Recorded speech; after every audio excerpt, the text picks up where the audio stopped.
talking toys with the toy queen herself, Carrie Wilmot. Welcome, Carrie. Hey, Cindy.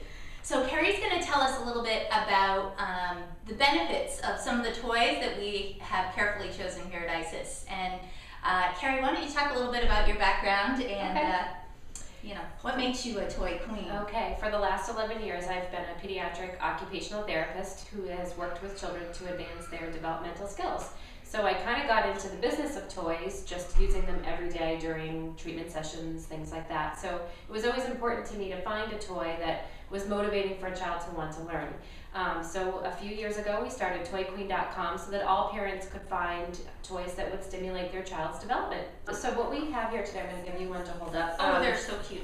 His Skip Hop has these stroller toys. We have a little owl here, and you have I have a birdie. a bird. And they're multi-textured.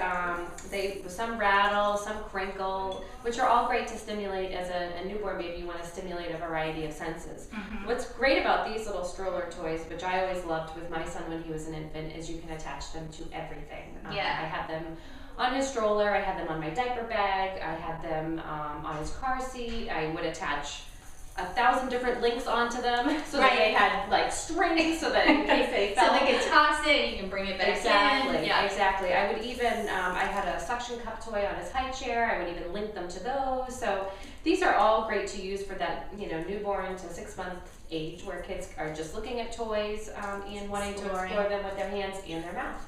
In the mouth, of course. Speaking of suction cups, we have the Sassy Wonder Wheel.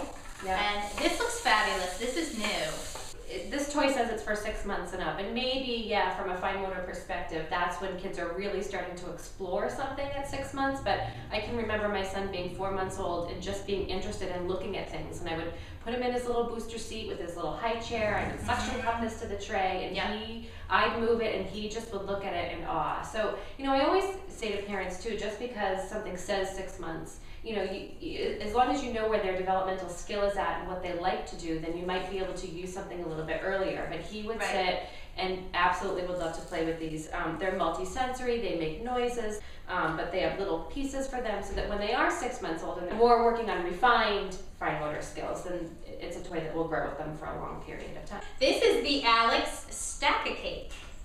And actually it looks like an adorable little birthday cake, but hidden underneath here these rings come off and you can actually use it as a ring stacker. So for kids that are working on putting things on, taking things off, it's always easier for them to remove the rings first before you encourage them to put them back on. But there's all sorts of different little textures for them to touch and hold on to. There's different patterns for them to look at. So again, this is another toy. You could even, just with the taking the rings off, giving them something to hold, letting them work on transferring back and forth from one hand to the other. This is a great so toy. This would be versatile. I mean, you can use these individually. Exactly. Just little rattles. Exactly. Even as an infant, I am also a big fan of toys that grow with kids over a period of time so that you have some good, they're cost effective because toys can be expensive. But yeah, you could use this for an infant and just work on tracking back and forth, something for them to reach up and grab to, get your little links, dangle them from your activity arch, and you got, a multi-use toy.